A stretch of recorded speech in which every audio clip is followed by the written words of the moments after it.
It's time for this week's episode of Brandon Sports Talk, featuring in-depth interviews from those who are trending in the world of athletics. And now, here's the host of Brandon Sports Talk, Brandon Pate.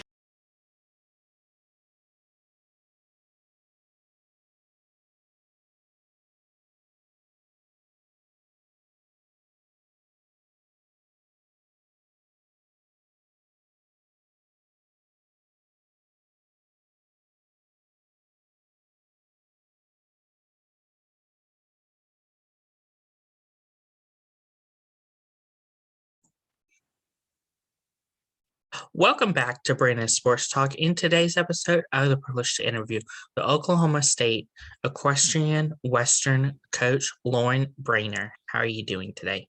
I'm doing well. Thank you so much for having me. Can you talk about how you knew that you wanted to get into college coaching? Yeah, definitely. I would say when I rode for Texas A&M, I think it was probably my freshman year that I really took an interest in potentially going the college route as far as coaching. In our small world of equestrian, there's those positions for coaching opportunities are far and few between. So for me, it was a little bit of a long shot if there was going to be an opening by the time I graduated. So I figured, definitely getting an education and getting my master's and then seeing what positions there were available. But I had, the horses run in the family. I'm a third generation, being interested in and involved in the horses. So for me, it was a little bit of a natural feel to want to go coach and train, but it's definitely something that started pretty early on in my career. What was it like going to Texas A&M and obviously going through the program? Texas A&M, my experience was great. I definitely loved it. At the time, it was the right fit for me as far as location, getting my education. The program itself was pretty incredible. The facilities are outstanding. My coaches at the time certainly were extremely supportive, and we definitely had a lot of great success. Texas A&M was, when I entered into, was the number one team in the country. And certainly I enjoyed my experience there, and it helped to develop me into a better rider and certainly a coach as well. What was it like getting to put on the A&M equestrian jersey? It was pretty great, I will say. I definitely, being a former Aggie, there's an atmosphere to Texas A&M that can be really tough to beat.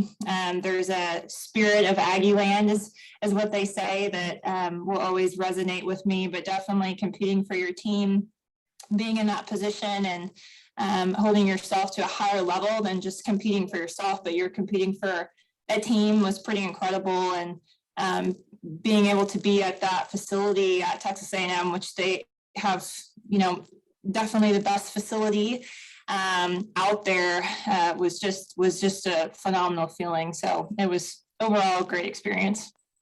What was it like in 2011 and 2012 going to the championship and winning the championship? Oh my gosh, I still remember those days like it was yesterday.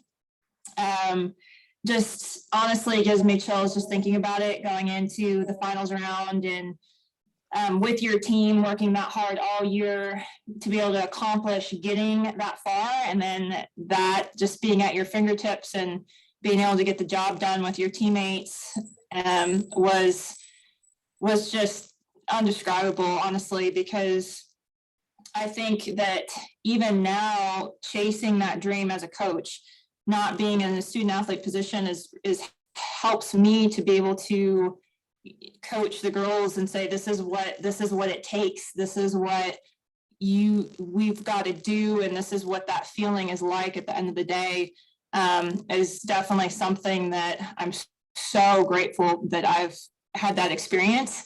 Because as a student athlete, there's no other feeling like it. What was it like becoming the volunteer assistant for your alma mater? It was honestly the perfect setup for me. because as I was in grad school at Texas A&M, finishing up my master's, I was definitely honored with that opportunity, because me wanting to potentially be a coach, I needed to get that experience as well. And so having the opportunity worked out perfect, hand in hand, just being able to help out. There's also some coaching changes within the program, so it was helpful for me to bring in that coach and kind of be her assistant and work alongside her. So it worked out really, really well, and I gained a wealth of knowledge, and it certainly helped set me up for my next position, which was at the University of Georgia. Speaking about, of course, Georgia, what was it like getting that job at Georgia and being still in the SEC? Well, I will say, I honestly, when I applied for the position, I didn't know if I was going to get it, because being so young in college and that being such a big, prestigious university and program, I wasn't really sure if I was going to get it. So it was kind of more of a attitude of what do I have to lose? I have a lot to give, but what do I have to lose? So I might as well give it a shot. And definitely the coaches at Texas A&M were so supportive, and certainly the head coach at Texas A&M, who's still the head coach, Tana McKay, helped me out a ton, and getting that position was just a dream come true to start my coaching path. And just the amount of excitement was for sure there going into Georgia. What was it like, obviously, becoming the Western coach for Georgia? So definitely was a very big role, very big job. Georgia holds a roster of 65, and so coaching two disciplines, the horsemanship and the reining definitely was a big job to take on. There's a lot to learn. There was a lot to do. But overall, I enjoyed my experience. I, was able to work with some of the top athletes, and being able to be extremely successful there, and to dive into that culture, and the philosophies were incredible. So definitely I enjoyed my time at the University of Georgia, and it definitely helped create and mold me into a better coach. What were some of your accomplishments with the Georgia Bulldogs? So I think multiple All-Americans for sure, great GPAs as well, but definitely I think the most recognizable would be two-time SEC champions and two-time national champion runner-up would be the, probably, if I could narrow it down, those would be it. What was it like leaving the SEC to go to Baylor to become the assistant coach? So, definitely shifting conferences was a change. Those two conferences have a lot of major differences, but for me, it was a big step to go back home, to move back home to my home state, be closer. And so it definitely was a change, but I think it was a good change because it allowed me to be able to see different perspectives of conferences and to bring my experience from the SEC into the Big 12 to help make that conference better, and to help enhance the program with some ideas that I hadn't based on my SEC experience. So overall, really, really good. It definitely broadened my perspective as far as how conferences think differently, how different programs think differently, how different leadership works, philosophies, all that. But overall, really, really a good experience. And like I said, just continue to enhance my toolbox as a coach, for sure. What were some of your accomplishments at Baylor as the assistant coach? So Baylor, just being there for a year, definitely, we were able to win the Big 12 championship, which was pretty incredible, and was also able to bring the horsemanship team into the semifinals round at the national championships. So those were really, really great accomplishments. In this previous year, what was it like joining the Oklahoma State team? So being that this is my third year, I definitely absolutely loved my time and have loved my time here at Oklahoma State. I think I remember getting that call from the head coach, Larry Sanchez, when I was at Baylor, and wanted me to come in for a visit and to bring me on. And I was a little bit nervous about it. I was nervous because I had just left Georgia to go to Baylor and didn't want to be kind of known as a coach that just bounces around. And so definitely I entertained the idea after several conversations with the head coach at OSU. Just determined that it was going to be a really, really good fit. And it's definitely a good program that I wanted to be a part of. And I think the big thing that honestly was the big difference is just that family feel here at Oklahoma State. And I was certainly welcomed in with open arms, and I absolutely love my time here for sure. What are some things that you have accomplished so far with the equestrian program? So first year that I was here in this program, we were not able to compete much or go into our postseason. It was canceled because of COVID. I know all sports had that struggle, but the second year we were able to win Big 12 championship. And so that was a pretty fun thing to have, because, before that, Baylor won it, which I was coaching for Baylor at the time. So last year at OSU, we were able to win the Big 12s, and then we entered into the semifinals round as a team at nationals. And so, along with that, I think being able to help with a positive shift and change in the mindset of this team, to be able to, bring really great recruits in and to continue to enhance the program has been something that I'm super excited about and super proud of. Of course, as you talked about, obviously being at Baylor when they won and then now being at Oklahoma, what was that like, obviously being two-time champions for two different teams? Pretty fun. Pretty fun to go through that experience and to be a part of that. And then, of course, before Baylor, I was a part of helping the team and winning 2 SEC championships as well. And so it's been fun. I've had a lot of people ask that, and it's just I love it, and I can only hope that I can continue the streak for Oklahoma State, and we continue to dominate the Big 12. Of course, what teams do you compete in the Big 12?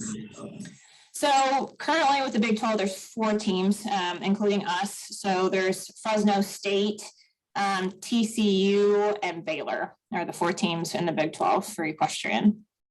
What is it like, obviously, getting to compete each week against Baylor, your former team, and obviously Fresno State?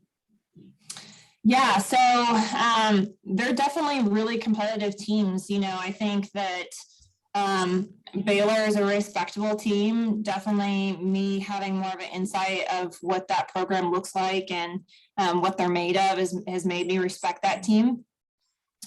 Fresno and TCU are all really good competitors too. You can never let your guard down with any of them.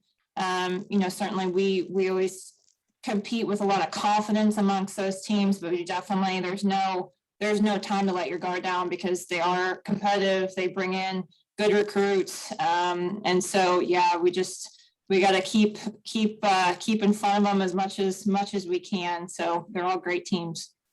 What does a typical game day look like for Oklahoma State? So a typical meet usually lasts around 3 hours. And so we're a little bit of a longer competition in equestrian. Typically what we'll do is we get the girls here hours before the meet even starts, because there's so much prepping that has to be done with the horses. We've got to get the horses out. We've got to get them cleaned up. We've got to get them tacked up.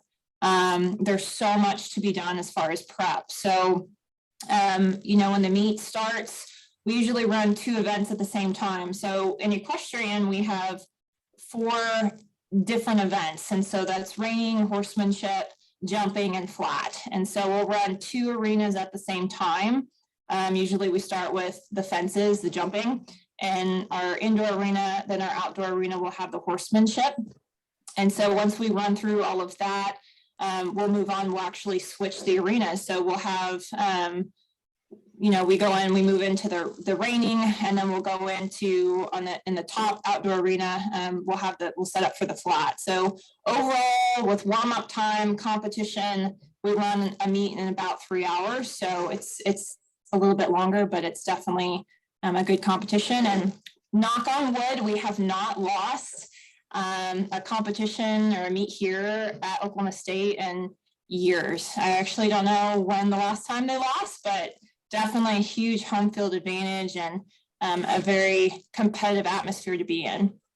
That's pretty amazing that you have such a long home field advantage. Yeah, for sure. Of course, what was it like, obviously, during COVID and stuff, obviously doing game days with obviously the restrictions COVID brought? Well, it was really, really tough. COVID certainly threw a lot of challenges at us and our team, just speaking on what we needed to do as far as quarantining, testing, the protocols during competition. We would definitely wear our masks, hand sanitizer, definitely keep our social distancing. We limited our fan base significantly, where we didn't allow fans, and so that was really, really hard. And then even before that, not having competition was also really, really hard, because we our conference in the Big 12 opted to not move into, compete for a semester that we normally would be competing. So that was really, really hard, just mentally on the girls to have to work through that. But we definitely did, and we were able to kind of rise above the challenge, and honestly became a better team because of it, because we took on so many extra opportunities, scrimmages, head-to-head scrimmages, and just kept the team morale up. We had a lot more time availability to, entertain team bonding activities and things like that. So it honestly made us a stronger team. It made us value and appreciate actual competition, and it made us appreciate, being in the grind, because I think sometimes our competitions run so hard, so fast, and so long. It's easy to get kind of feel that burnout pain. And so it definitely made our team and our girls absolutely want that competition even more and appreciate that. So it was a blessing in disguise, COVID, believe it or not, but we struggled through it and we rose above it. Of course, what does the recruitment process look like for prospective student athletes looking to go into equestrian? So recruitment process, we start recruiting their junior year of high school. And so typically as coaches are on the road, we're looking at, going to some of the biggest industry shows in AQHA, APHA, RHA, USEF, just to see what kids are competing at the big levels, what kids are rising up. And so, we've always got our eyes out for that talent and that potential. And I think a lot of young potential athletes will start emailing coaches as well, so we can be on their radar. And we'll kind of start doing our homework from there. And so it is tough, just like any other sport. Even though we're a smaller sport, we're very competitive. So there's usually few spots, a ton of interested potential athletes, but there's very few spots available. So it's definitely competitive, and a lot of these young riders have been competing their whole life too, and this is their dream to go to college. So we definitely do try to do our homework as coaches. Go out there, be in industry, see what these kids are like to, certainly talk to their trainers, figure out if the kid's going to be a good teammate, a good team player.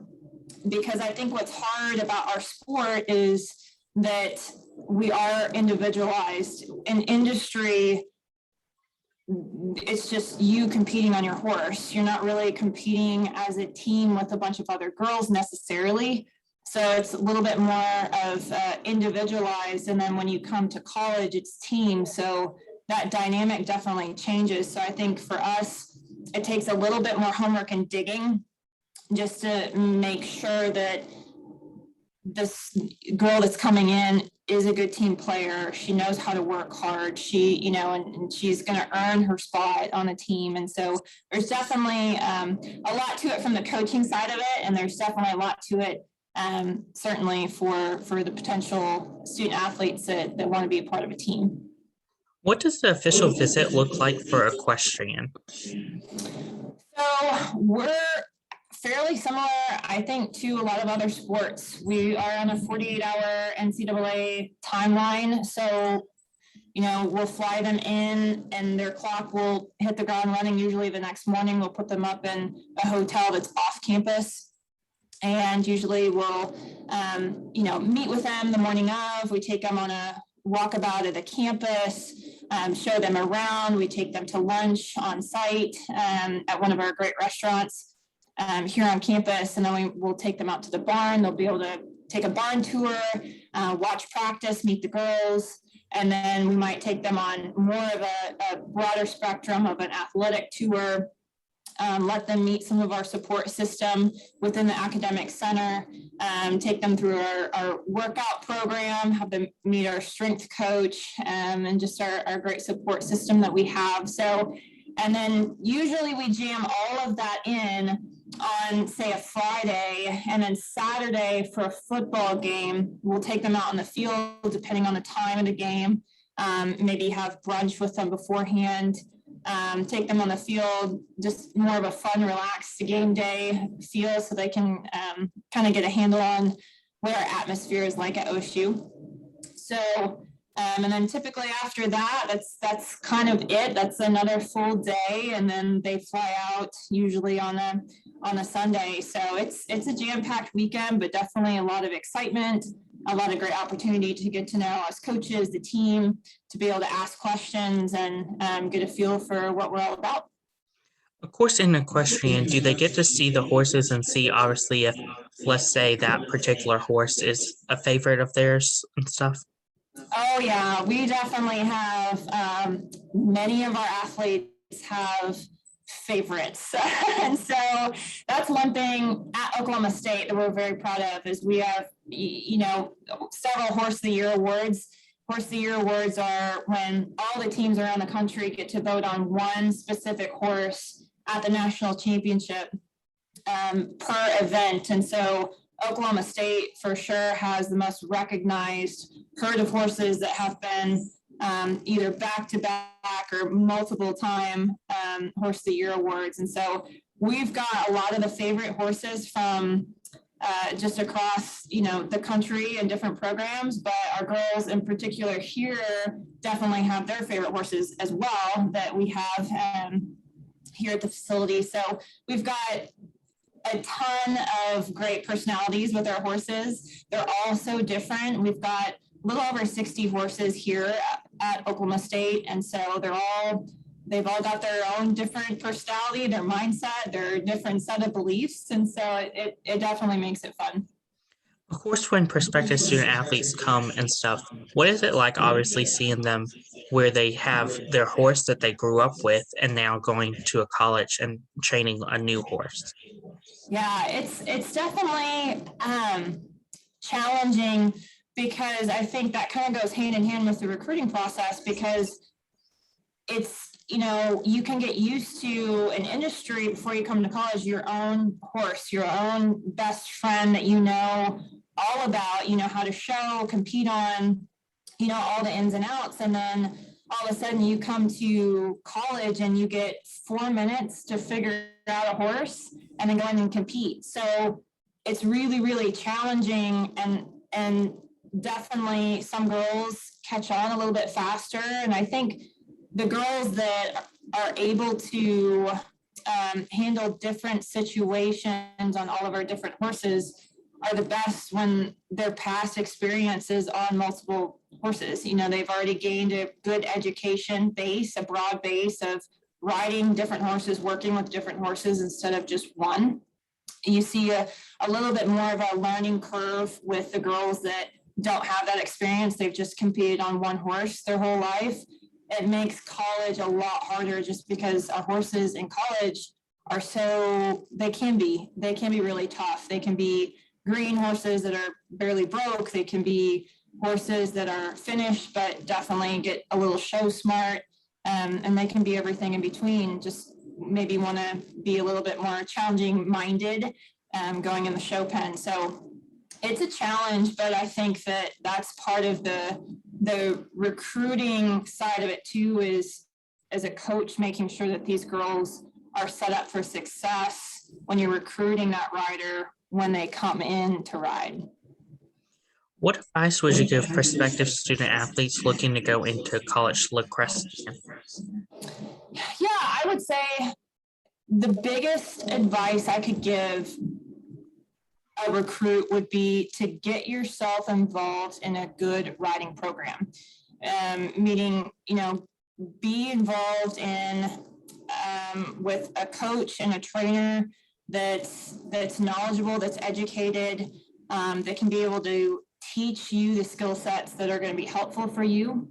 That's not just making you a rising star necessarily in the industry, but that's making you truly learn the development process of a horse, because that toolbox is going to give you leaps and bounds advantages when you're being recruited and when you come to college. And so I think being with a training program that's a knowledgeable training program, that's a well-known training program, with a trainer that's recognized by a lot of the coaches, is definitely really, really a helpful edge as far as recruiting goes. What advice would you give future college coaches looking to get started in the industry of equestrian coaching? I think the biggest thing, if you're interested in being a coach, and you've done your homework and this is truly what you want to do, is being able to surround yourself with a great group of mentors. I always say even coaches need coaches. And the second you stop learning and you stop growing is the second that somebody's going to catch up to you. So I think being able to, have a great group of outside horse trainers that you respect, and, even other coaches from other sports that you respect, that you can talk to and lean on to, because the chances are a lot of the struggles that you see as a coach is also going on in other sports too. So it's really helpful to have different perspectives, different mindsets, and that mentorship group is going to continue to help you learn and to be successful. And I think, this being my 7th year of coaching has been, my journey's been so great. I'm so grateful for the opportunity to be able to, have so much experience at other universities. And I think young Laura, 7 years ago, going into coaching, I certainly had a ton of energy going into it, but I didn't necessarily know what I didn't know, and I think as a young coach, you think you can conquer the world and you've got all the answers, and in a lot of ways you do, but you also don't know what holes that you have and what you're going to run into. So just when you think that you've seen it all as a coach, it's going to prove you wrong. And so I think the more that you can continue to develop as a coach, you're going to help your program leaps and bounds and be able to stay ahead of the pack. That's great advice. Where can my listeners find you at on social media along with the equestrian program? Yeah, so you can find me certainly, OK State /Equestrian. You'll find me on there. You'll have my contact information on there via email and phone as well. And on social media, you can look me up, Laura Brianard. And I'm on Instagram and Facebook, so definitely hit me up if you've got any questions. Thank you again, Coach Laura Brianard, for your interview, and best of luck in your future with the equestrian program. Absolutely. Thank you so much for having me. You can find Brandon Sports Talk on Facebook at Brandon Sports Talk, Instagram at Brandon Sports Talk, Twitter at Talk_Brandon, and you can find me on YouTube at Brandon Sports Talk. Don't forget to like, comment, and subscribe. Thank you again, Coach Laura Brianard, for your interview, and best of luck in your future. Thank you. Go Pokes. You've been watching Brandon Sports Talk. Please feel free to like, share, and subscribe to Brandon Sports Talk on social media, and on YouTube.